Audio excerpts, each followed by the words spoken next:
সমগ্র বিশ্বের সর্বকালের সর্বযুগের সর্বশ্রেষ্ঠ মহামানব জনাবে মুহাম্মদুর রাসূলুল্লাহ সাল্লাল্লাহু আলাইহি ওয়াসাল্লামের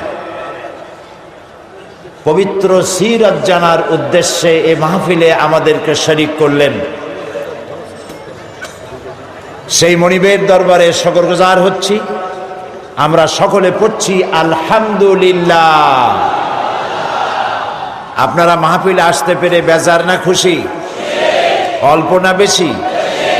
সেই রকম বেশি মহব্বতের সাথে পড়েন আলহামদুলিল্লাহ। রব্বানা লাকাল হামদ হামদান কাসীরান তাইয়্যিবান মুবারাকান ফীহি ইয়া রাব্বি লাকাল হামদু কামা ইয়ানবাগি লিজালালি ওয়াজহিকা ওয়া আযীমি সুলতানিকা। আমরা প্রাণ ভরে আমাদের মনিব, আমাদের মালিক, আমাদের রব আল্লাহ সুবহানাহু ওয়া তাআলার শুকরিয়া আদায় করে নিলাম। তিনি দয়া করে আমাদেরকে মাহফিলে উপস্থিত করেছেন। তিনি যদি আমাদেরকে আসতে তৌফিক না দিতেন আমরা কেউ আসতে পারতাম না। এটা ঠিক কিনা? তিনি আজকের এই মাহফিল তার হাবিবের শানে আয়োজিত মাহফিলে যাদেরকে পছন্দ করেছেন কেবলমাত্র তারাই আসতে পেরেছেন। এমন তো হয়েছে 20 মাইল, 25 মাইল, 30 মাইল, 50 মাইল বা তারও অধিক দূরত্ব থেকে লোকেরা এসছেন।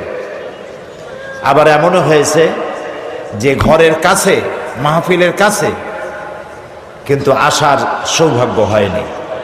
হয়েছে না এমন?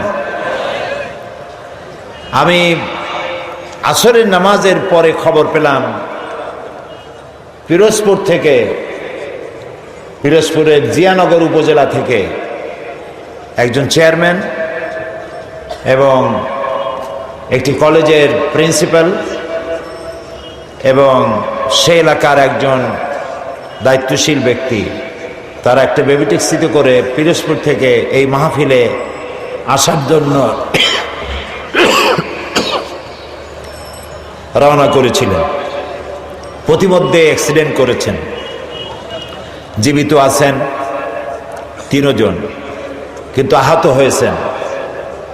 তারা বোধহয় হসপিটালে পৌঁছে গেছে কিনা আমি জানতে পারি নাই। মাহফিলের শেষে খবর নেব ইনশাআল্লাহ। আমি শুরুতে তাদের জন্য দোয়া চাই, আপনারা দোয়া করুন আল্লাহ তাআলা তাদেরকে যেন পূর্ণ সুস্থ করে দেন, হায়াতে তাইয়্যিবা সেহাতে কুল্লিয়া যেন দান করেন। আলোচনার শুরুতে আরো দোয়া করে নিতে চাই। এ মাসটি ডিসেম্বর মাস, মহান বিজয়ের মাস। এ মাসেই 9 মাসের যুদ্ধের পর এদেশের বীর মুক্তিযোদ্ধারা যুদ্ধ করে দেশকে স্বাধীন করেছিলেন। তাদের মধ্য থেকে যারা দুনিয়া থেকে বিদায় হয়েছেন আমরা তাদের আত্মার মাগফিরাত কামনা করি। আল্লাহ তাআলা তাদেরকে সম্মানিত করুন, পুরস্কৃত করুন।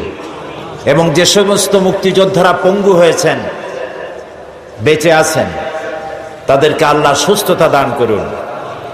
এবং একটি দেশকে স্বাধীন করার ব্যাপারে তাদের যে অবদান, সেজন্য মুক্তিযোদ্ধারা যারা বেঁচে আছেন আল্লাহ যেন তাদেরকে ঈমান সমৃদ্ধ জীবন যাপন করার তৌফিক দান করে দেন।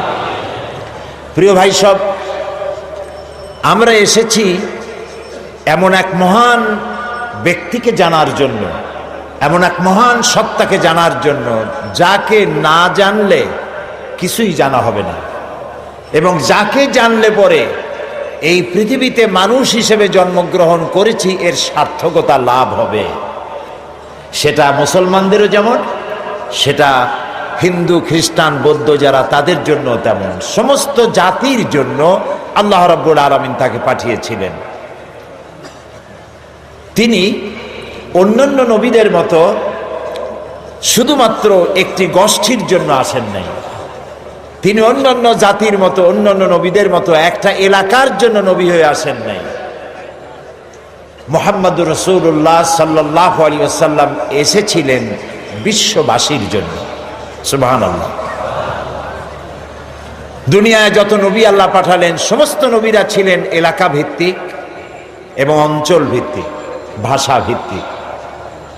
নবী করিম সাল্লাল্লাহু আলাইহি ওয়াসাল্লাম সম্পর্কে আল্লাহ তাআলা বলেছেন, কুল ইয়া আইয়ুহান নাসু ইন্নী রাসূলুল্লাহি ইলাইকুম জামিআ। হে নবী, আপনি বলুন, হে মানব গোষ্ঠী, আমি আল্লাহর পক্ষ থেকে তোমাদের সকলের জন্য রাসূল হয়ে এসেছি। সুবহানাল্লাহ। কোন সময়ের জন্য? যখন তিনি এসেছিলেন সেই সময়ের জন্য, নাকি কি বলেন? বুঝতে পারছেন না? নবীজি তিনি পৃথিবীতে এসেছিলেন কিয়ামত পর্যন্ত এই পৃথিবীতে যত মানুষ আসবে সমস্ত মানুষের জন্য আল্লাহ তাআলা তাকে রাসূল করে পাঠিয়েছেন। সুবহানাল্লাহ। এই পৃথিবীতে যদি প্রশ্ন করা হয় মানুষের জন্য সবচাইতে বেশি জরুরি কি জিনিস, তাহলে আপনি কি জবাব দিবেন? এক একজন এক এক রকমের জবাব দিবেন। কেউ বলবেন জরুরি ভাত, কেউ বলবেন রুটি, কেউ বলবেন পানি, কেউ বলবেন বাতাস, কেউ বলবেন অক্সিজেন। কিন্তু মূল জবাব কি? আসল জবাবটা কি? আসল জবাব হচ্ছে এই পৃথিবীতে মানুষের জন্য সব থেকে বেশি জরুরত হচ্ছে রিসালাত, নবুয়ত। কারণ আল্লাহ তাআলা আমাদেরকে সৃষ্টি করেছেন কোন পথে চললে পরে আমরা আল্লাহর নৈকট্য লাভ করতে পারবো। আমরা যে পৃথিবীতে এসেছি, আমাদের কি পৃথিবীতে চিরকাল থাকবো না আমাদেরকে যেতে হবে? জবাব দেন। কার কাছে ফিরে যেতে হবে? সেই যে আল্লাহর কাছে ফিরে যেতে হবে, সেজন্য আল্লাহ রব্বুল আলামিন আমাদেরকে অন্ধকারে ছেড়ে দেননি, আমাদের জন্য পথের দিশা দিয়েছেন। আর সেজন্য তিনি নবী পাঠিয়েছেন। আদম আলাইহিস সালাম থেকে শুরু করে মুহাম্মদুর রাসূলুল্লাহ, সবাই বলেন সাল্লাল্লাহু আলাইহি ওয়াসাল্লাম, তার পর্যন্ত যত নবী পাঠালেন সমস্ত নবীদেরকে আল্লাহ পাক নবুয়ত দিয়েছেন, নবী করে পাঠিয়েছেন। তাদের কোনো ভুল নাই, তাদের কোনো গুনাহ নাই, তারা সবাই মাসুম, তারা বেগুনাহ। এই নবীদের মধ্যে সর্বশেষ এবং সর্বশ্রেষ্ঠ নবী হলেন মুহাম্মদ রাসূলুল্লাহ সাল্লাল্লাহু আলাইহি ওয়াসাল্লাম। নবী করিম সাল্লাল্লাহু আলাইহি ওয়াসাল্লামকে আল্লাহ তাআলা এমন একটা সময় পাঠালেন যখন গোটা পৃথিবীতে মানুষ ছিল ধ্বংসের দ্বার প্রান্তে। চুরি, ডাকাতি, জেনা, ব্যভিচার, হত্যা, ধর্ষণ, এমন কোনো পাপ নাই যা মানুষ করতো না। যেই দেশে রাসূল আসলেন সেই দেশে মানুষ, তাদের চিন্তা ছিল যে আমি মানুষকে খুন করব না কেন, লুট করব না কেন, মিথ্যা কথা বলবো না কেন, নারী অপহরণ করব না কেন। এর কোনো যুক্তিসঙ্গত কারণ তাদের জানা ছিল না, সবটাই তারা বৈধ মনে করত। এবং কতটা জাহিল ছিল যে এই গোত্রের লোকেদের উটের পানি খাওয়ার আগে আর এক গোত্রের লোকের উটের পানি খাওয়াইল কেন? এই অপরাধে তারা একে অপরের বিরুদ্ধে গোত্রে গোত্রে লড়াই হয়েছে বছরের পর বছর, যুগের পরে যুগ। এরকমের জেহালাতে পরিপূর্ণ ছিল সমাজ। অর্থাৎ পৃথিবী ছিল এক ধ্বংসের প্রান্তে। এই ধ্বংস থেকে বাঁচানোর জন্য আল্লাহর রহমত ছাড়া আর কোনো উপায় ছিল না। সেরকম একটি সময় আল্লাহ রাব্বুল আলামিন তার রহমত পাঠালেন। আল্লাহ তাআলা কোরআনে কারিমে বলছেন, ওয়ামা আরসালনাকা ইল্লা রাহমাতাল লিল আলামিন। হে নবী, আমি আপনাকে গোটা সৃষ্টি জগতের জন্য আমার রহমত করে পাঠিয়েছি। সুবহানাল্লাহ। প্রিয় ভাই সব, আমি সেই রাসূলের কথা আপনাদেরকে শোনাতে এসেছি যিনি আকাশের নিচে জমিনের উপরে সব থেকে শ্রেষ্ঠ মানুষ, জাত থেকে শ্রেষ্ঠ পৃথিবীতে আর কেউ। আমি আপনাদের সামনে এমন এক মহান ব্যক্তিত্বকে জানাতে এসেছি যার মর্যাদা শুধু আকাশের নিচে নয়, আল্লাহর আরশের নিচে, জমিনের উপরে, আল্লাহর পরেই যার মর্যাদা, সুবহানাল্লাহ বলবেন না? তার সম্পর্কে। তবে তার সম্পর্কে আলোচনা করা আমার মতো আকিঞ্চন, আমার মতো ছোট্ট, নগণ্য, সামান্য জ্ঞানের অধিকারী কিভাবে এত বড় বিশাল ব্যক্তিত্ব সম্পর্কে আপনাদের সামনে আমি তুলে ধরব। ওমা তৌফিকি ইল্লা বিল্লাহ। আমি বলে থাকি, আটলান্টিক মহাসাগর, প্রশান্ত মহাসাগরের পানি যদি কেউ মাপতে যায় চামচ দিয়ে, তাহলে তাকে কি মনে করা হবে? তার সুস্থতা, মস্তিষ্কের সুস্থতা সম্পর্কে চিন্তা করতে হবে। আটলান্টিক মহাসাগরের পানিও হয়তো একদিন চামচ দিয়ে মাপা হয়তো সম্ভব হতেও পারে, কিন্তু নবী করিম সাল্লাল্লাহু আলাইহি সাল্লামের জীবন আলেখ্য, তার পবিত্র জীবন আলোচনা করে শেষ করা যাবে না। সুবহানাল্লাহ বলেন। এই পৃথিবীতে কত রাজা বাদশাহ এসেছেন, কত রঙ্গমঞ্চ তারা তৈরি করেছেন, কত দার্শনিক, কত বৈজ্ঞানিক, কত সাহিত্যিক, কত কবি পৃথিবীতে এসেছেন, কিন্তু মানুষের কাছে গ্রহণযোগ্য আদর্শ নিজের চরিত্র দিয়ে কেউ দেখায় যেতে পারেননি। নবী করিম সাল্লাল্লাহু আলাইহি সাল্লাম এক ব্যতিক্রম ধর্মী মানুষ, আল্লাহ তাকে পাঠাইছিলেন পৃথিবীতে। তার জীবন দুই রকম ছিল না। দুনিয়ার সব নেতাদের জীবন হয় দুই রকম সাধারণত। একটা হচ্ছে পাবলিক ক্যারেক্টার, আর একটা হলো পার্সোনাল ক্যারেক্টার। একটা ব্যক্তিগত জীবন, ব্যক্তিগত চরিত্র, আর একটা মানুষকে দেখাবার মতো চরিত্র। আপনি বলেন আমাকে, পৃথিবীতে এমন একজন নেতার নাম বলেন যিনি বলতে পারবেন আমার শৈশবে, আমার কৈশোরে, আমার যৌবনে, দিনে এবং রাতে আমি যা যা করেছি, আমার বন্ধুরা, আমার ড্রাইভার, আমার চাকর, আমার বাড়ির লোকজন, আমার বউ, আমার বন্ধু, আমার সাথী, তোমরা আমার ব্যাপারে যা দেখেছো সব মানুষকে বলে দাও, পারবে কেউ বলতে? এরকম আসতে বললেন, কথা বুঝতে পেরেছেন কিনা? তাহলে বলেন, এরকম কেউ বলতে পারবে? এবার যার সিরাত জানার জন্য, পবিত্র জীবন জানার জন্য আরামকে হারাম করে মাঠের ভিতরে বিনা বিছানায় যারা বসেছেন, যার জীবনকে জানার জন্য, তার সম্পর্কে শোনাই। আল্লাহর নবী বলেছেন, ও আমার সাহাবীরা, ও আমার স্ত্রীরা, দিনের আলোতে, রাতের আধারে আমার ব্যাপারে যা জেনেছো আর যা দেখেছো সবগুলো খুলে খুলে মানুষের সামনে বলে দাও। রাসূলের জীবন ছিল সূর্যের মতো দীপ্তমান, যেখানে কোনো কালিমা নাই। অন্ধ সূর্যের আলো অনুভব করতে পারে, ঠিক না? সমস্ত মানুষ তার জীবন সম্পর্কে ওয়াকিবহাল। পৃথিবীতে কেউ নাই রাসূলের চরিত্রে কোনো দাগ লাগানোর কোনো কথা বলতে পারে। সুবহানাল্লাহ বলতে ইচ্ছে করে না? আপনারা যে বসে আছেন এখানে, প্রত্যেকটা মুহূর্ত আপনার আমলনামায় নেকি লেখা হচ্ছে।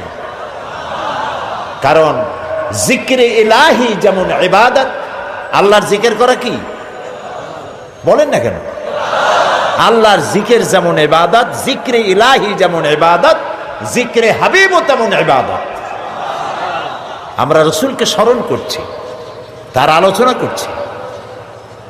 কি মহান ব্যক্তিত্ব, যার জীবনে দুই রকমের কোনো কিছু নাই, সব স্পষ্ট। আল ওয়াদুহু ওয়াস সারাহা, একদম দিবালোকের মতো স্পষ্ট, কোনো বক্রতা নাই। কাফেরেরা চিন্তা করত যে এই লোকটা হইল কেমনে, এভাবে কেমনে হলো? শৈশব, কৈশোর, যৌবন কাটালেন তিনি এই সমাজের মধ্যে, কিন্তু মিথ্যা কথা বলেন না। মিথ্যা ছাড়া সমাজ চলে না, মদ ছাড়া মুহূর্ত চলে না। মদের অন্তত 100 প্রকার নাম ছিল তাদের। মদ খাইতে খাইতে শেষ পর্যন্ত মদের গ্লাস আর জগ বুকে জড়াই ধরে সিদ্ধ হয়ে পড়ে থাকতেন। এরকম একটি সমাজে তিনি বড় হলেন। মদের গ্লাস তিনি টাচ করেছেন, হাত দিয়ে ধরে দেখেছেন, জীবনের শত্রুরাও বলতে পারবে না কেমনে হইল। তিনি যখন কোরআন শরীফ পড়তেন, কাফেররা মনে করত যে লোকটা কোনোদিন কোনো কবির সাথে বসে নাই, ওঠে নাই, সাহিত্যিকদের সাথে আনাগোনা ছিল না। এই যে মিলায় মিলায় বলে, নিশ্চয়ই কবি হয়ে গেছে, তলে তলে কবি হয়ে গেছে। নবী করিম সাল্লাল্লাহু আলাইহি সাল্লাম সম্পর্কে যখন যে কথা এসেছে, জবাব রসুলের দেওয়া লাগে নাই, জবাব দিয়েছেন কে? রসুলকে এক পর্যায়ে মজনুন বলা হয়েছে। মানে কি? পাগল বলা হয়েছে। রসুলকে পাগল বলা হয়েছে, রসুল জবাব দেন নাই। কারণ রসুলকে যদি পাগল বলা হয়, তাতে রসুলের তো অসুবিধা নাই। এ আঘাত লাগে আল্লাহর, আঘাত লাগে আল্লাহ তাআলার অস্তিত্বের উপরে। আল্লাহ রাব্বুল আলামিন সঙ্গে সঙ্গে জবাব দিয়ে দিলেন। আল্লাহ রাব্বুল আলামিন বলেন, ওয়ামা সাহিবুকুম বিমাজনুন, তোমাদের সাথী পাগল নন। মুহাম্মদ সাল্লাল্লাহু আলাইহি ওয়াসাল্লাম পাগল নন তা বললেন না, বললেন তোমাদের সাথী পাগল না। তোমরাই তো সাথে ছিলা, একসঙ্গে খেলাধুলা করেছো, ওঠা বসা করেছো। তার জীবন যৌবন চোখের সামনে, পাগলামির কি দেখলে তার মধ্যে? নবী করিম সাল্লাল্লাহু আলাইহি ওয়াসাল্লাম কে যখন কবি বলা হলো, আল্লাহ তাআলা প্রতিবাদ করলেন। আল্লাহ তাআলা বললেন, ওয়ামা আল্লামনাহু আশ-শি'রা ওয়ামা ইয়ানবাগী লাহু।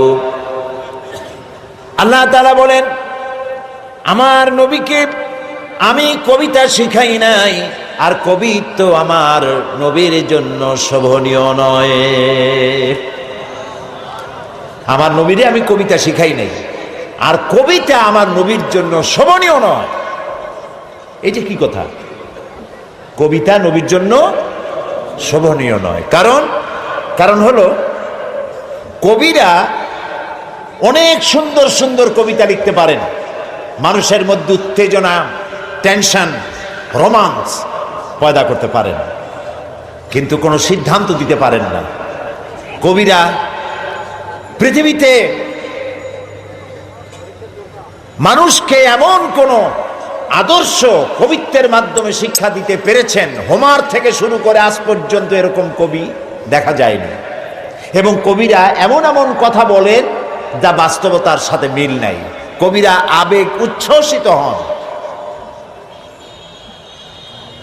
কল্পনার ঘোড়ার পৃষ্ঠের উপরে বসে তেপান্তরের মাঠ দিয়ে নিরুদ্দেশ্যের উদ্দেশ্যে দৌড়াতে থাকেন। বাস্তবতার সাথে মিল থাকে না।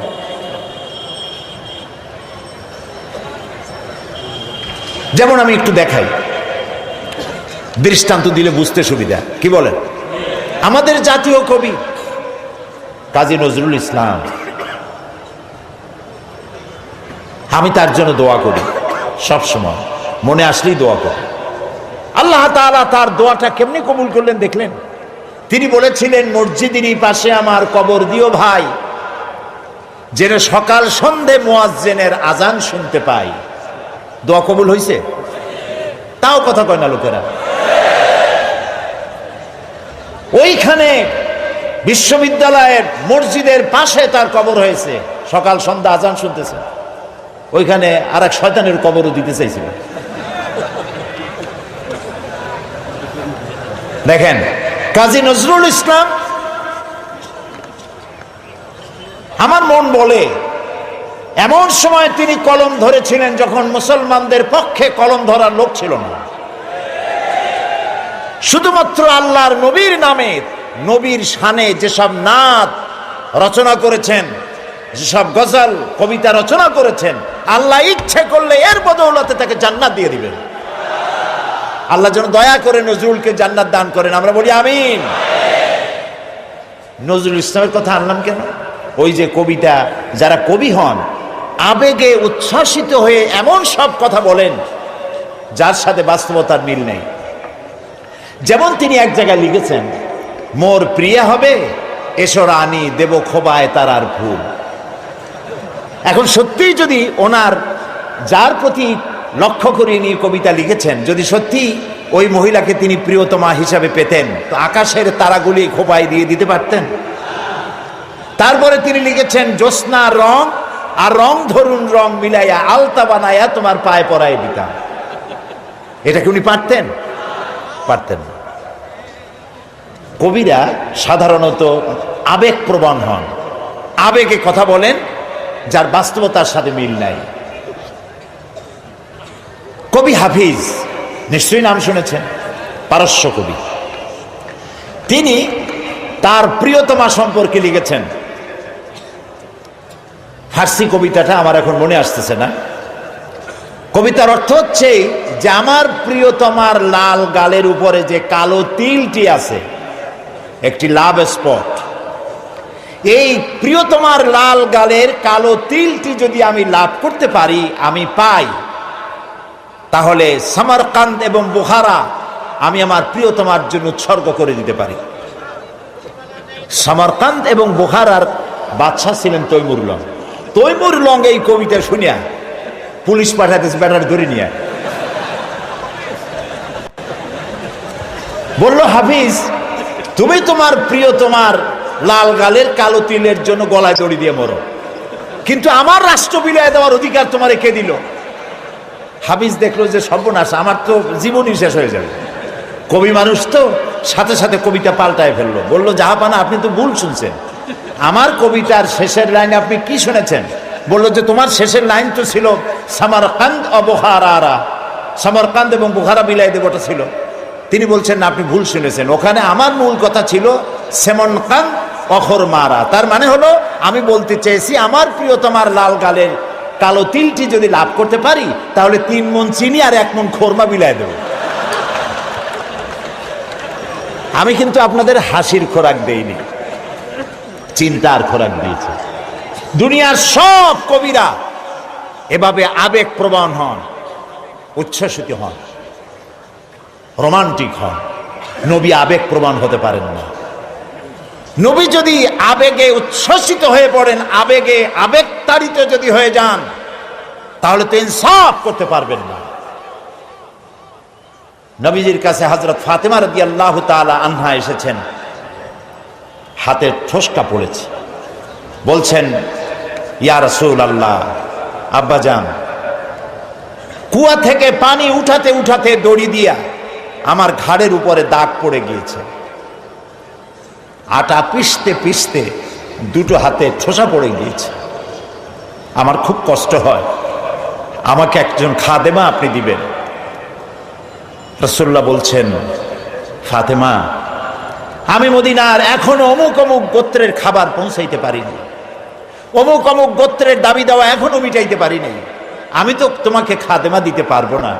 বরং তুমি এক কাজ করো, প্রত্যেক নামাজের পরে সুবহানাল্লাহ 33 বার, আলহামদুলিল্লাহ 33 বার, আল্লাহু আকবার 34 বার, এটা তুমি পড়ো। রাসূল যদি মেয়ের কলিজার টুকরা মেয়ে হযরত ফাতেমাকে না দেখে তিনি থাকতে পারতেন না। একবার রাসূলুল্লাহ বসা মসজিদে নববীতে, মুখ মলিন, সাহাবীরা ভয়তে কথা বলতে সাহস পাচ্ছে না। কিছুক্ষণ পর নবীজি উঠে চলে গেলেন হযরত ফাতেমার ঘরে। কিছু সময় পরে বেরিয়ে এলেন হাসি খুশি চেহারা। সাহাবায়ে কেরাম জিজ্ঞেস করলেন, হে রাসূল, এখন তো আমাদের জান ফিরে আসছে, আমরা তো হতাশ হয়ে গেছিলাম, আপনার মুখ মলিন দেখে ভয় তো অস্থির হয়ে গেছে। কি কারণে মুখ কালো ছিল? কেন আপনি অশান্তি ভোগ করছিলেন? আর কিভাবে আপনার শান্তি ফিরে এলো? নবীজি বললেন, সাহাবীরা ওদের মধ্যে একটু মনোমালিন্য হয়েছিল, আমি কষ্ট পাচ্ছিলাম। ওদের মধ্যে, বুঝতে পারছেন, হযরত ফাতেমা, হযরত আলী, ওদের মধ্যে একটু মনোমালিন্য হয়েছিল, আমি কষ্ট পাচ্ছিলাম। আমি ভেতরে গিয়ে দুজনকে নসিহত করলাম, তাদের মধ্যে এখন আবার আগের মতো হাসি খুশি ফিরে এসে আমি খুশি হয়ে গেছি। ফাতেমা আমার কলিজার টুকরা, যে ফাতেমাকে ব্যথা দেয় সে মুহাম্মদ সাল্লাল্লাহু আলাইহি ওয়াসাল্লামকে ব্যথা দেয়। প্রিয় ভাই সব, যে মেয়েকে এত ভালোবাসেন তিনি আবেগ প্রমাণ হলে তিনি তো দিতেই পারতেন, তিনি মদিনার বাদশাহ, প্রেসিডেন্ট। নবী আবেগ প্রমাণ হতে পারেন না, আবেগের বশীভূত হতে পারেন না। এই জন্য আল্লাহ তাআলা প্রতিবাদ করেছেন, ওমা আল্লামনাহু শি'রা ওমা ইয়ানবাগী লাহু, আমি আমার নবীকে কবিতা শেখাই নাই, আর কবিত্ব নবীর জন্য শোভনীয় নয়। নবীর পার্সোনালিটি ভিন্ন। একজন সাহাবী বলেছিলেন, হে রাসূল, রাসূলুল্লাহ বলছিলেন যে তুমি এই কাজটা করলা না কেন? সাহাবী জড়সড় হয়ে গেলেন ভয়তে, বললেন, ইয়া রাসূলুল্লাহ, আমি তো বুঝি নাই, আপনি যদি একটু চোখ দিয়ে আমাকে ইশারা করতেন তাও তো আমি কাজটা করে ফেলতাম। রাসূলুল্লাহ বললেন, চোখ দিয়া ঠারে ঠরে কথা বলা নবুয়তের শান নয়। সুবহানাল্লাহ, সুবহানাল্লাহ। দেখেন না, মানুষের চোখ মেরে কথা বলে, ঠারে ঠরে কথা বলে, নবুয়তের শান এটা নয়। নবীজি যখন কথা বলতেন কারোর সাথে, পুরা দেহ মোবারকটা ফিরাই দিতেন, ডান দিকে, বা দিকে, পিছনে। আমরা যেভাবে এরকম কাটকুট করে শুনি, এরকম করতেন না, যাতে যার সঙ্গে কথা বলছেন তিনি যেন একথা বুঝতে পারেন যে রাসূল পুরা মনোযোগী হয়ে শুনছেন, আমাকে ইগনোর করছেন না। প্রিয় ভাই সব, এক মহাসমুদ্র।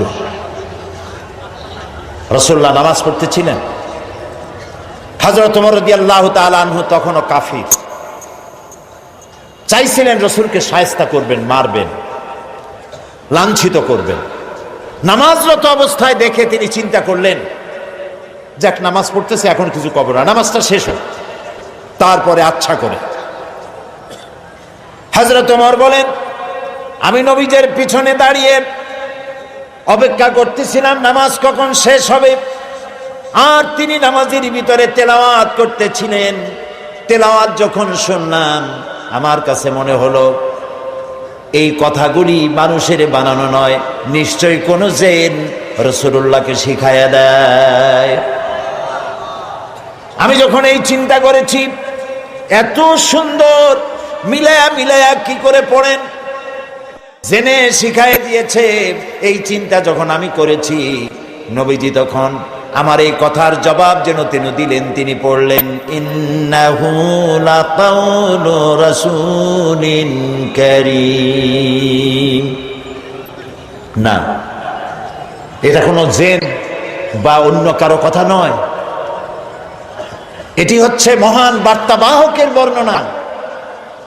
হযরত ওমর বলছেন, জিনের কথা না হলে কবির কথা তো বটেই। এত সুন্দর মিলানো, দেখছেন না কোরআন শরীফে কি মিল, লক্ষ্য করছেন? করেন নেই বোধ হয়, করার জন্য অনুরোধ করি। কোরআন তাড়াতাড়ি পড়বেন, মনে হবে আপনি প্রবন্ধ পড়ছেন। থেমে থেমে পড়বেন, মনে হবে যেন কবিতা পড়তেছেন। প্রত্যেক আয়াতে আয়াতে মিল। সুবহানাল্লাহ। হযরত ওমর বলছেন, ভাবলাম মুহাম্মদ সাল্লাল্লাহু আলাইহি সাল্লাম কবি হয়ে গেছে। হযরত ওমর বলেন, যেই না চিন্তা করলাম মনে মনে মুহাম্মদ সাল্লাল্লাহু আলাইহি সাল্লাম কবি হয়ে গেছেন, অমনি তিনি আমার এই কথার জবাব যেন তিনি দিলেন। তিনি পড়লেন, ওয়ামা হুয়া বিকাউলি শাইরিন কালিলাম মা তুমিনুন। না না, এটা কোনো কবির কথা নয়। হযরত ওমর বলে, সর্বনাশ, তাহলে তো শুধু কবি না, গণকও। আমার মনের কথা বুঝলো কেমনে? তো জাদুকর হয়ে গেছে, গণক হয়ে গেছে। হযরত ওমর বলেন, যখন আমি মনে মনে চিন্তা করলাম গণক হয়ে গেছেন, অমনি নবীজি আমার সে কথারও জবাব দিয়ে দিলেন। তিনি পড়লেন, ওয়ালা বিকাউলি কাহিনিন কালিলাম মা তাযাক্কারুন। না না, এটা কোনো গণকের কথা নয়, তোমরা খুব কমই উপদেশ গ্রহণ করে থাকো। হযরত ওমর বলেন, আমার মনে হচ্ছিল আমার পায়ের তলা থেকে মাটি সরে যাচ্ছে। কি আশ্চর্য কথা! যা বলি মনে মনে তারই জবাব আসে। নামাজের মধ্যে কি করে বোঝেন তিনি? হযরত ওমর বলেন, প্রত্যেকটি কথার জবাব, মনের প্রশ্নের জবাবগুলি যখন আসতেছিল, তখন আমার চোখের সামনে বিরাট একটা জিজ্ঞাসাবোধক চিহ্ন ঘুরতেছিল। এটা জেনের কথা নয়, কবির কথা নয়, গণকের কথা নয়, তবে এটা কি? যেই না চিন্তা করেছি, তবে এটা কি? অমনি নবীজি তেলাওয়াত করলেন তানজিলুম মির রাব্বিল আলামিন। আল্লাহ রাব্বুল আলামিনের নাযিলকৃত কিতাব। হযরত ওমর বলছেন, আমার মনে হচ্ছিল ঈমান ইসলাম তার শিকড় শুদ্ধ আমার কলিজার মধ্যে ঘেরে বসতেছে। কিন্তু তখনও সময় আসে নাই হযরত ওমরের ঈমান কবুল করার। প্রিয় ভাই সব, রাসূলকে আল্লাহ রাব্বুল আলামিন পৃথিবীতে পাঠালেন এজন্য নয় তিনি আমাদেরকে মেসাক করা শুধু শিখাবেন, তিনি আমাদেরকে শুধু দাড়ি আর টুপির কথা বলবেন। একটি সমাজ বিপ্লব, একটি রাষ্ট্র বিপ্লব করার জন্য পাঠিয়েছেন। চুরি, ডাকাতি, জেনা, ব্যভিচার, হত্যা, ধর্ষণে ভরপুর সমাজ, এখানে এসেছেন তিনি। এই জাতির উপায়, এ মানুষ বাঁচবে কি করে, এর লক্ষ্য কি, উদ্দেশ্য কি, যাবে কই? আহারে, গরিবদের বাঁচার কোনো অধিকার নাই। গরিবরা শোষিত, নির্যাতিত, নিপীড়িত, নিগৃহীত। বড় লোকদের সব জোর জার, মুলুকতা। আর নারী, নারীর জীবনের তো কোনো দামই নাই। নারী হয়ে জন্মগ্রহণ করাই আজন্ম পাপ। মেয়ে হয়ে জন্মগ্রহণ করেছে, আষাঢ় মেরে মেরে ফেলতেছে। রাসূল এই জিনিসগুলি দেখলেন, নিজের চোখে অবলোকন করলেন। একটা ব্যতিক্রমী স্বভাব দিয়ে তিনি তৈরি হচ্ছেন। লোকেরা লক্ষ্য করল, এক পর্যায়ে মক্কার লোকেরা রাসূলের নাম ভুলে গেল। নাম ছিল কি? নাম কি? মুহাম্মদ। বলেন নাম কি? সবাই বলেন সাল্লাল্লাহু আলাইহি ওয়াসাল্লাম।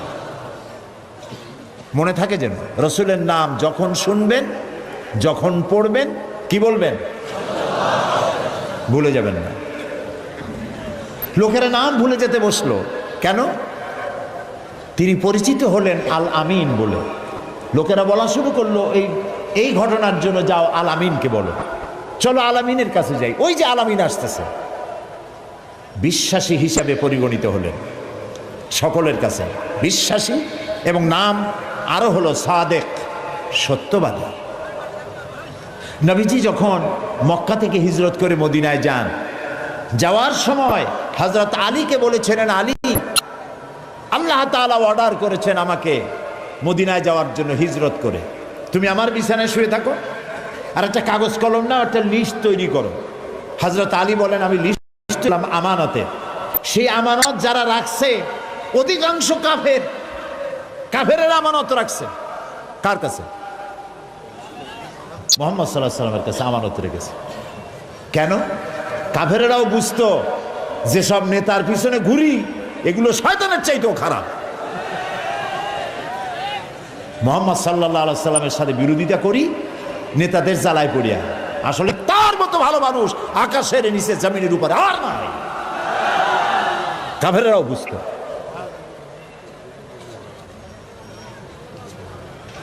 এখনো আমাদের দেশে যত নেতা আছে, অনুসারীরা বোঝে খাঁটি শয়তান। নামাজ নাই না, দেখেন না, নামাজ নাই, রোজা নাই, আল্লাহ পরকালের চিন্তা নাই, মিথ্যা কথা বলে অনবরত। মানুষে যেমন বমি করে হড় হড় করিয়া, মুখ দিয়া মিথ্যাগুলি বমির মতো বাইর হইতে থাকে।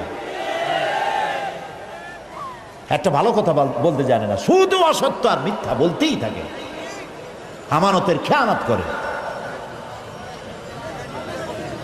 তবে এইসব নেতাদের পিছনে ঘোরে কেন? এই চিন্তায় যে এরা যদি এমপি মন্ত্রী হইতে পারে, তা একটা চাকরি পাবো, লাইসেন্স পাবো, টিয়ার কাবি খা খাইতে পারবো। জি, নাম রাখছে কাবি খা, তার মানে হলো খাবি খা।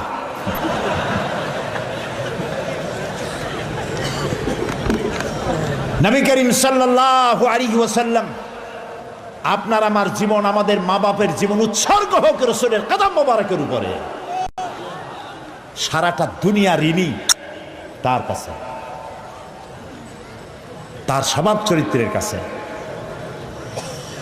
মুহাম্মদুর রাসূলুল্লাহ সাল্লাল্লাহু আলাইহি ওয়াসাল্লাম এই সমাজে বড় হলেন, বেড়ে উঠলেন, লক্ষ্য করলেন এদের বাঁচাবো কেমনে, উপায় কি? তিনি গারে হেরায় চলে গেলেন। ওটার নাম জাবালে নূর, আমরা গারে হেরা বলি, কিন্তু মক্কা শরীফে যে গারে হেরা কইলে কেউ চেনবে না। জাবালে নূর, ওই জাবালে নূরে উঠলেন, অনেক উঁচা। আল্লাহ দয়া করে আমাকে একবার ওঠার তৌফিক দিয়েছিলেন, একবার উঠছি। তাতেই তখন তো আমার শরীর টরীর অনেক ভালো ছিল, ভালো মানে মোটা ছিলাম বেশি। উঠতে গিয়ে 3 বোতল পেপসি খাওয়া লাগছে, আর 2-3 দিন উরুতে ব্যথা ছিল। তাহলে চিন্তা করেন কত উঁচা।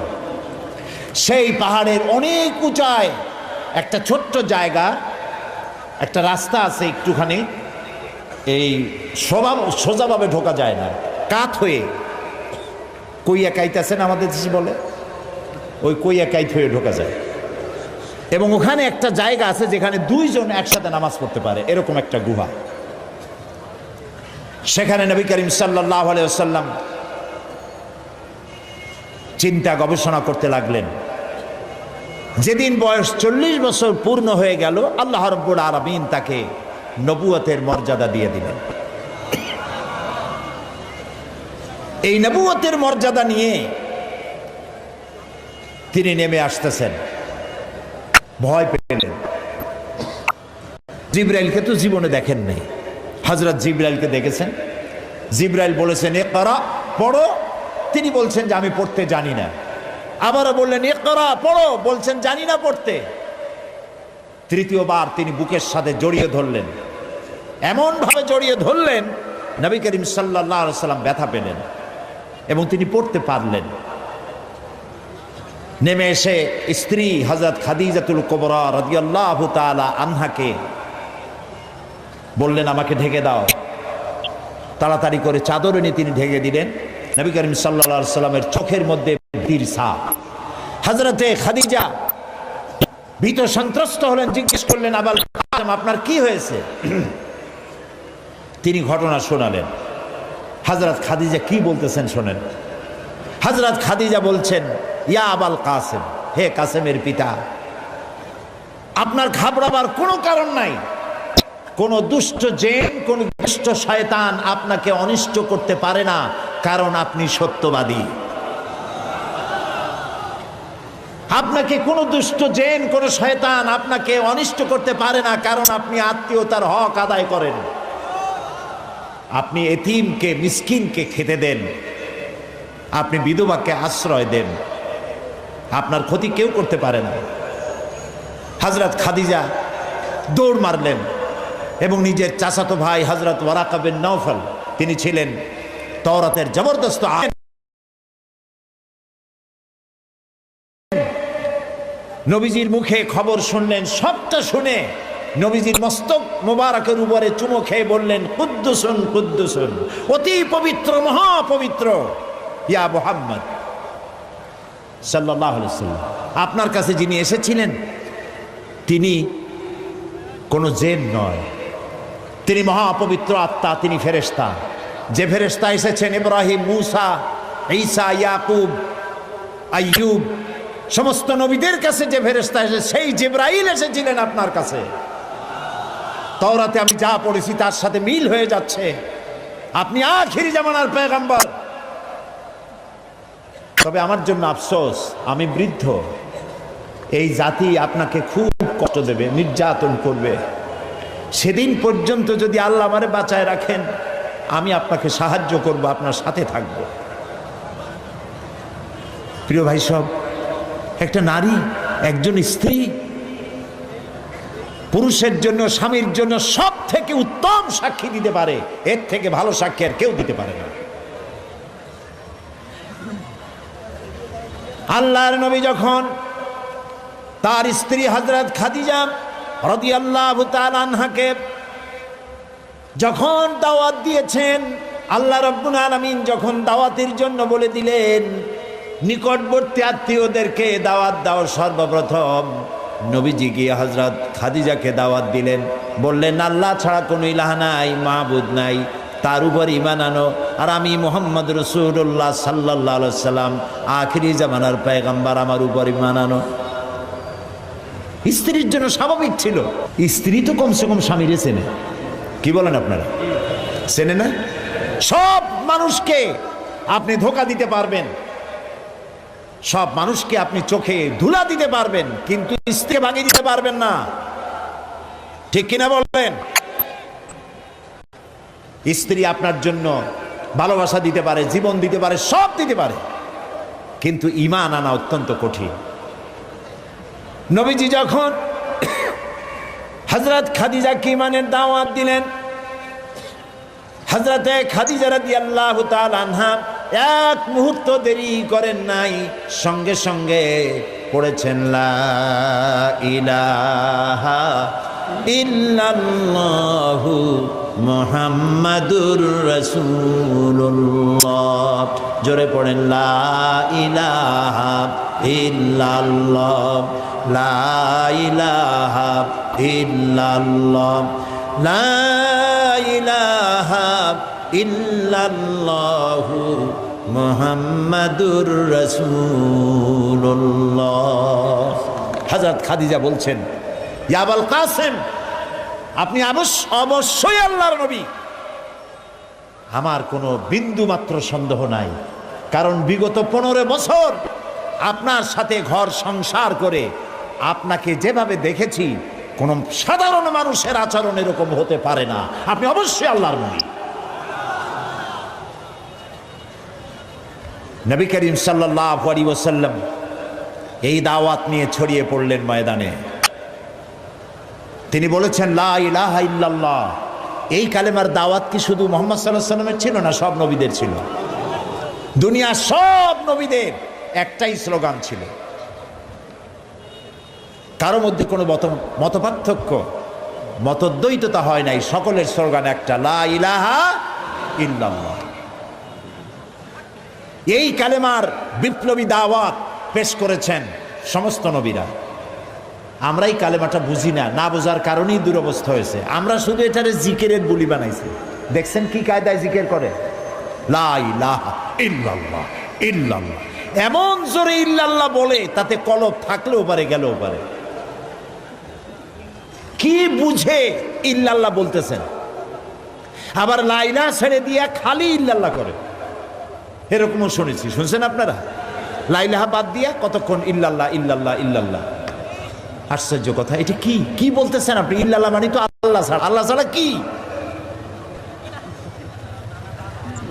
লা ইলাহা ইল্লাল্লাহ, এই কালেমার দাওয়াত যখন নবীরা দিয়েছেন, হযরত মূসা আলাইহিস সালাম যখন বলেছেন লা ইলাহা ইল্লাল্লাহ, এ আঘাত লেগে ফেরাউন দরিয়ায় নীলের মধ্যে ডুবে শেষ হয়ে গিয়েছে। হযরত ইব্রাহিম আলাইহিস সালাম যখন বলেছেন লা ইলাহা ইল্লাল্লাহ, নমরুদের গোষ্ঠী সাফ হয়েছে, জুতা পিটা খাইয়া দুনিয়া থেকে বিদায় হয়ে গেছে। ঠিক না ভাই? মুহাম্মদ সাল্লাল্লাহু আলাইহি ওয়াসাল্লাম যখন বলেছেন লা ইলাহা ইল্লাল্লাহ, তখন আবু জাহাল, আবু লাহাব, উতবা, শাইবা, মুগীরা এ সবগুলির গায়ে আগুন জ্বলে গেছে। কেন আগুন জ্বললো? তারা বুঝছে লা ইলাহা ইল্লাল্লাহর অর্থ কি। তারা বুঝেছে লা ইলাহা ইল্লাল্লাহ মানেই হচ্ছে কোনো ইলাহা নাই, আইনদাতা নাই, বিধানদাতা নাই, শাসনকর্তা নাই, কাউকে মানি না। কে ছাড়া? আল্লাহ ছাড়া। ফেরাউনও বুঝেছে। ফেরাউন বোঝেন? ফেরাউনকে মুসা আলাইহিস সালাম যখন বলেছেন বলো লা ইলাহা ইল্লাল্লাহ, ফেরাউন বলেছে মা আলিমতু লাকুম মিন ইলাহিন গায়রি, আমি তো জানি না যে আমি ছাড়া আরো কোন ইলাহ আছে, আমি তো ইলাহ। তুমি যদি আমারে বাদ দিয়ে আর কাউকে ইলাহ মানো, লাআজআলান্নাকা মিনাল মাসজুনিন, কারারুদ্ধ করে রাখবো, জেলখানায় ঢুকিয়ে দেব। মুসা আলাইহিস সালাম ভয় পাইছিলেন নাকি? ভয় পাননি। কাফেরেরা বুঝতে পারতো লা ইলাহা ইল্লাল্লাহর অর্থ কি। আবু জাহাল, আবু লাহাব, উতবা, শাইবারা, হযরত আবু তালেব নবী করিম সাল্লাল্লাহু আলাইহি সাল্লামের চাচা আবু তালেবের কাছে গিয়ে বলেছে, আবু তালেব, রসুলকে বলো, মুহাম্মদ সাল্লাল্লাহু আলাইহি সাল্লামকে বলেন তিনি যেন লা ইলাহা ইল্লাল্লাহর দাওয়াত না দেন। এর বিনিময়ে যত টাকা লাগে, যে সুন্দরী মেয়ে পছন্দ করবে সেই মেয়ে তার সাথে বিয়ে দিয়ে দেব, নেতৃত্ব দেব, টাকা দেব, পয়সা দেব, বাড়ি ঘর দেব, তবুও লা ইলাহা ইল্লাল্লাহ দাওয়াত যেন তিনি না দেন। নবীজির কাছে যখন প্রস্তাব গেল, আল্লাহর নবী বললেন চাচাজি আবু তালিব প্রস্তাব যেটা এসেছে, ওই প্রস্তাবকরা যা দিতে পারবে সেটা তো স্বাভাবিক কথা, যেটা দিতে পারবে না তাও যদি ওরা আমার হাতে দিতে পারে, যেমন আকাশের সূর্যটা ধরে এনে যদি ওরা আমার ডান হাতে তুলে দেয়, আকাশের পূর্ণিমার চাঁদ যদি ধরে এনে আমার বাম হাতে তুলে দেয়, এরও বিনিময়ে আমি আল্লাহ নবী মুহাম্মদুর রাসূলুল্লাহ এক মুহূর্তের জন্য তাওহীদের দাওয়াত বন্ধ করে দেব না। নবীজি পৃথিবীতে আল্লাহর দ্বীনের দাওয়াত দেওয়ার জন্য, দ্বীন প্রতিষ্ঠার জন্য এসেছিলেন। এজন্য আসেন নাই আবু জাহাল, আবু লাহাব বা সাইবারা নেতৃত্ব দিবে আর মুহাম্মদ সাল্লাল্লাহু আলাইহি ওয়াসাল্লাম তার অধীনে চাকরি করবেন, মসজিদে বসে আল্লাহ আল্লাহ করবেন।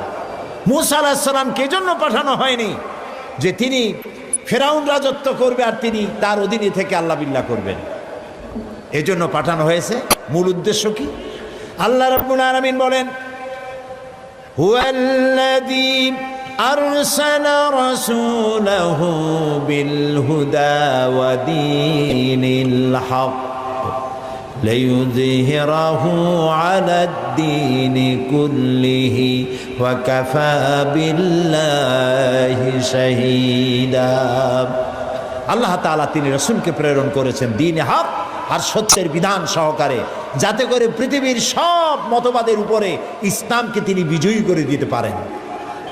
নবী করিম সাল্লাল্লাহু আলাইহি সাল্লাম মক্কি জীবনে এই কাজটি তিনি চালু করলেন। নবী করিম সাল্লাল্লাহু আলাইহি সাল্লামকে আল্লাহ রাব্বুল আলামিন সব রকমের সম্মান এবং মর্যাদা দিয়ে পৃথিবীতে পাঠালেন দ্বীনকে প্রতিষ্ঠা করার জন্য। 13 বছর সময় লাগলো মক্কায়। কয় বছর লাগলো? 13 বছর। এই 13 বছর দ্বীনের দাওয়াত দিতে থাকলেন মানুষের দুয়ারে দুয়ারে গিয়ে, গোপনে, রাত্রে, দিনে। আল্লাহর মেহেরবানি লোক তৈরি হয়ে গেল। আবু বকর, ওমর, ওসমান, আলী, খাব্বাব, খুবাইব রিদওয়ানুল্লাহ তাআলা আলাইহিম আজমাইন, এই সব লোক তৈরি হয়ে গেল। কেমন লোক তৈরি হলো? যে হযরত ওমর রাসূলকে হত্যা করতে আসছিলেন, সেই ওমরকে আল্লাহ এমন দরজায় পৌঁছায় দিলেন, রাসূল বললেন, লা নাবিয়্যা বা'দি ওয়ালা রাসূলা, আমার পরে নবীও হবে না, রাসূলও হবে না, কিন্তু আমার পরে যদি কেউ নবী হতো লাকানা ওমর, ওমরে আল্লাহ নবী বানাই দিতেন। সুবহানাল্লাহ বলুন। এইসব লোক তৈরি হয়ে গেল। 13 বছর সময় লাগলো। আল্লাহ রাব্বুল আলামিন হিজরতের অর্ডার দিয়ে দিলেন। নবীজি এবার মক্কা শরীফ থেকে রওনা করেছেন। গভীর রজনীতে হযরতে আবু বকরকে সঙ্গে করে নিয়ে রওনা করলেন। জাবালে মেসফালার ভিতর দিয়ে, জাবালে কেদোয়ার উপর দিয়ে যাওয়ার সময় বারবার কাবার দিকে ফিরে তাকায় কাঁদতে লাগলেন আর বলতে লাগলেন, কাবারে বড় আশা ছিল তোর খেদমত করব, কিন্তু তোর নিষ্ঠুর সন্তানেরা তোর কাছে আমারে থাকতে দিল না রে। নবীজি হযরত আবু বকর রাদিয়াল্লাহু তাআলা আনহুকে সঙ্গে নিয়ে জাবালে সুরে চলে গেলেন। হজরে রক্ত হয়ে গেল। হযরত আবু বকর বলেন, আর উপায় নাই, ধরা পড়ে যাব। এই গুহার মধ্যে গিয়ে আমরা আশ্রয় নেই। গুহার ভিতরে গিয়ে আশ্রয় নিলেন। সকালবেলায় কাফির বেঈমানেরা খুঁজতে খুঁজতে ওই পর্যন্ত এসেছে। একজন বলে পায়ের চিহ্ন এখানে শেষ, ভিতরে আছে, আর একজন বলে নাই। একজন বলে আছে, আর একজন বলে নাই। হযরত আবু বকর বলেন, ইয়া রাসূলুল্লাহ, আমরা ধরা পড়ে গেছি, আর উপায় নাই। এটা এত স্বল্প গভীর গুহা, বসতে পরে মাথা দেখা যায়, শুয়ে হাঁটু উঁচু করলে হাঁটু দেখা যায়, আর বাঁচার উপায় নাই। আল্লাহ রাব্বুল আলামিনের হাবিব তখন বললেন, কোরআনে কারীমের মধ্যে সূরা তাওবায় আল্লাহ শোনাই দিয়েছেন, ইয ইয়াকুলু লিসাহিবিহি লা তাহজান ইন্নাল্লাহা মা'ানা। হে আমার বন্ধু, হে আমার সাথী, ভয় পেও না, আমরা দুইজন নই, আমাদের সাথে আর এক সত্তা আছে, তার নাম কি? সবাই বলেন। আল্লাহ রাব্বুল আলামিন তার হাবিবকে বাঁচালেন না ধরাই দিলেন? বাঁচাইছেন কিনা? দিনের বেলায় ঘুমায় থাকতেন, রাতের বেলায় চলতেন। 13 দিন সময় লাগলো। মক্কা শরীফ থেকে লোকেরা, কাফেরেরা রাসূলকে ধরার জন্য সুরাকাকে পাঠিয়ে দিল। সুরাকা চলল ধরার জন্য। অশ্ব পৃষ্ঠে সওয়ার হয়ে দৌড়াতে দৌড়াতে রাসূলের কাছে চলে গিয়েছে। হযরত আবু বকর বলছেন, ইয়া রাসূলুল্লাহ, আবার ধরা পড়ে গেলাম, এই লোক কেমনে ছাড়ি? আবার পিছনে দৌড়ানো আরম্ভ করেছে। আবার কিছু দূর গিয়ে দুটি পা, ঘোড়ার পা সামনের দিকে টেনে যেতে লাগলো। এবার বলল, আমি ক্ষমা চাই। রাসূল বললেন, মাফ করলাম, ফিরে যা। আবার যখন ঘোড়ার পা উঠে আসলো, সুরাকা তখন চিন্তা করলো, 100 লাল উট কেমনে ছাড়িয়ে যায়। আবার পিছনে আরম্ভ করছে দৌড়। এবার যখন কাছাকাছি এসেছে, সুরাকার ঘোড়ার 4টা পাই মাটির তলায় ডাবা শুরু হয়ে গেছে। সুরাকা বলছে, আমি মাপ চাই, আমাকে ক্ষমা করে দিন। রাসূলুল্লাহ ফিরে তাকালেন, বললেন, সুরাকা, এখনো তোমার বিশ্বাস হয় না যে আমি আল্লাহর নবী? সুরাকা বলছেন, হ্যাঁ। নবীজি তাকে ক্ষমা করলেন। ঘোড়া শুদ্ধ উপরে উঠে আসলো। সুরাকা চিন্তা করলো, একেবারে খালি হাতে ফিরবো? দেখেন কি কত বড় খারাপ মানুষ। সুরাকা বলছে, মুহাম্মদ সাল্লাল্লাহু আলাইহি সাল্লাম, আচ্ছা আমি যে ধরলাম না, আমি ফিরে যাব এখন, কিন্তু আমি যে আপনাকে ধরলাম না, সেজন্য আপনি আমার কিছু দেবেন না? মানুষ কত খারাপ হতে পারে চিন্তা করে। নবীজি রাগ করলেন না। নবীজি বললেন, হ্যাঁ দেব। কি দেবেন? নবীজি বললেন, তোমাকে আমি পারস্য সম্রাটের মুকুট তোমার মাথায় পরিয়ে দেওয়া হবে। সুরাকা মুখটা মলিন হয়ে গেল। কিভাবে সম্ভব? কইল কি? এটা কি সম্ভব কথা? যিনি রাতের আধারে একজন লোক নিয়ে কোন রকম করে আত্মগোপন করে চলে যাচ্ছেন, নিজের জন্মভূমি ছেড়ে পারস্য সম্রাটের মাথার মুকুট এনে আমারে দেবে, এটা একটা কথা হইল? কিছু দেবেন না তাই কর। মন খারাপ করে সে চলে গেল। নবী করিম সাল্লাল্লাহু আলাইহি সাল্লামের ইন্তেকালের পর হযরত আবু বকর ক্ষমতা এলেন, তারপরে হযরত ওমর ক্ষমতা এলেন। হযরত ওমরের জামানায় পারস্য বিজয় হলো, আর গনিমতের মালের সাথে পারস্য সম্রাটের মুকুটও এসে সামনে হাজির হয়ে গেল। হযরত ওমর লক্ষ্য করে দেখলেন গনিমতের মালের মধ্যে হীরা মণিমুক্তা খচিত চকচক করছে, পারস্য সম্রাটের মাথার মুকুট। হযরত ওমর বললেন, কেউ চলে যাও তো, সুরাকাকে ডেকে নিয়ে আসো। সুরাকা তখন বুড়ো হয়ে গেছে, দাড়ি চুল পেকে বৃদ্ধ হয়ে গেছে। সুরাকাকে কাছে ডেকে হযরত ওমর নিজ হাতে পারস্য সম্রাটের মুকুটটা সুরাকার মাথায় পরিয়ে দিলেন। বললেন, সুরাকা, আল্লাহর নবীর ওয়াদা কখনো মিথ্যা হয় না। নবীজি মক্কা থেকে মদিনায় পৌঁছে গেলেন। প্রতিমধ্যে খুব ক্ষুধার্ত হয়েছিলেন। প্রতিমধ্যে কখনো খেতে পারতেন, কখনো খেতে পারতেন না। মদিনার কাছাকাছি, বুখারীতে এই বিবরণ এসেছে, কাছাকাছি হওয়ায় যখন হলেন, তখন উম্মে মাআবাদের মা বাড়িতে ছিলেন একটা ঘরে। আবু মাআবাদ কাজের জন্য চলে গেছে। কতগুলি ছাগল ছিল তাদের। এই মরুভূমিতে কোনো খাবার নাই, ঘাস নাই, ছাগল সব, বাচ্চা নাই, দুধ নাই, সব শুকায় গেছে। নবী করিম সাল্লাল্লাহু আলাইহি ওয়াসাল্লাম ক্ষুধার্ত, হযরত আবু বকর ক্ষুধার্ত। বাড়ির মধ্যে গিয়ে ঢুকছেন। উম্মে মাআবাদকে জিজ্ঞেস করলেন, মহিলাকে জিজ্ঞেস করলেন, তোমার ঘরে কি কোনো খাবার আছে? তিনি বললেন, পথিক, আমার ঘরে কোনো খাবার নাই। আচ্ছা, দুধ আছে? তিনি বললেন, না, দুধ পাবো কোথায়? কই যে ওই যে একটা ছাগল দেখা যায়, একটা বকরি দেখা যায়। তো বললো যে, আপনি দেখতে পাচ্ছেন না, এই বকরি কত কৃষ, একেবারে শুকায় গেছে, ওর তো বাচ্চা নাই, ও দুধ দেবে কেমনে? রাসূলুল্লাহ বললেন, তুমি বকরিটা আমার কাছে নিয়ে আসো। মহিলা বকরিটা কাছে নিয়ে এলেন। রাসূলুল্লাহ বকরির ওলানে, ওলান বলে না, ওলানে হাত দিলেন। উম্মে মাআবাদ বললেন, আমি তাকিয়ে থাকলাম, বকরি তার দুটি ঠ্যাং ফাঁক করে দিল পেছনে, আর ওলান বড় হয়ে মাটিতে ঠেকে গেল। রাসূলুল্লাহ বললেন, একটা পাত্র নিয়ে আসো। একটি পাত্র আনা হলো, বড় এক পাত্র দুধে ভরে গেল। রাসূলুল্লাহ পাত্র থেকে ঢেলে দিলেন, তুমি খাও। নিজে খায়েন। হযরত আবু বকরকে খাওয়ালেন। পাত্র পরিপূর্ণ থাকলো। বলল, তোমার স্বামী এলে তাকে দিও।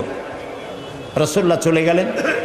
আবু মাআবাদ বাড়ি ফিরেছেন, মুখ শুকনা। হঠাৎ করে দুধের দিকে চোখ পড়লো। বলল, তুমি দুধ পাইলা কই? আবু মাআবাদ বলছে, পুরুষ বলছে, যে আমি তো সারাদিন কষ্ট করেছি, কিছু খাই নাই, তুমি দুধ পেলে কোথায়? উম্মে মাআবাদ বললেন, আমাদের বাড়িতে দুইজন মেহমান আসছিলেন, এবং যা ঘটনা ঘটলো পুরা ঘটনা তিনি শোনালেন। আবু মাবাদ জিজ্ঞেস করেন, আচ্ছা বলো তো লোকটি কেমন, দেখতে কেমন? উম্মে মাবাদ বলছে, আবু মাবাদ, আমি সেই পুরুষটির কথা কি বলবো, আমার জীবনে এত সুন্দর সুপুরুষ আমি জীবনে দেখি নাই। তার চক্ষু আনত, তিনি উপরের দিকে তাকায় কথা বলেন না, প্রয়োজনের বেশি একটি কথাও বলেন না।